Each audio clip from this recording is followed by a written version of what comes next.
Hello everyone, welcome in my video. आज के इस वीडियो में आप देखने वाले हैं डीएवी क्लास 5 का हिंदी भाषा माधुरी का पाठ 20 कोशिश करने वालों की हार नहीं होती। इसके सारे अभ्यास कार्य मैं करवाने वाली हूं आपको इस वीडियो में। तो वीडियो आपके लिए बहुत हेल्पफुल होने वाली है। तो बच्चों, वीडियो को लाइक कर दीजिएगा और चैनल को सब्सक्राइब और शेयर भी करिएगा। तो आइए शुरू करते हैं हम आज का चैप्टर।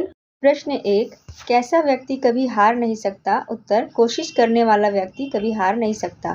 प्रश्न 2, नन्ही चींटी से मनुष्य क्या सीख सकता है? नन्ही चींटी से मनुष्य मन में विश्वास और मेहनत करना सीख सकता है। प्रश्न 3, सफलता प्राप्त करने के लिए क्या आवश्यक है? तो सफलता प्राप्त करने के लिए कोशिश, मेहनत और मन में विश्वास होना आवश्यक है।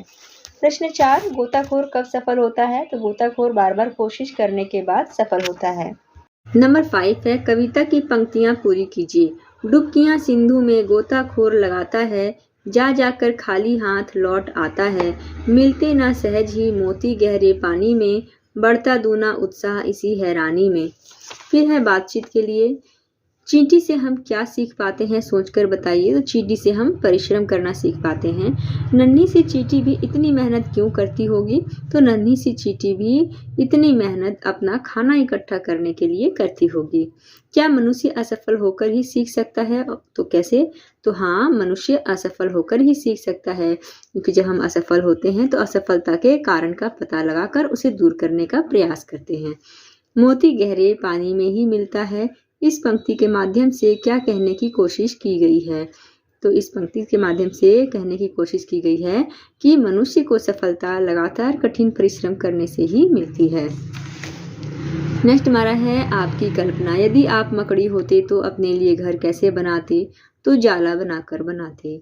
यदि आप गोताखोर होते तो आपका अनुभव कैसा होता?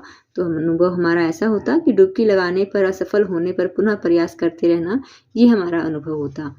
यदि चींटी बोल सकती तो आप उससे क्या क्या पूछते, वह क्या क्या जवाब देती? तो इसे आप स्वयं करें कि आप उससे क्या क्या पूछना चाहते हैं और वो आपको उसके बदले में क्या जवाब देती।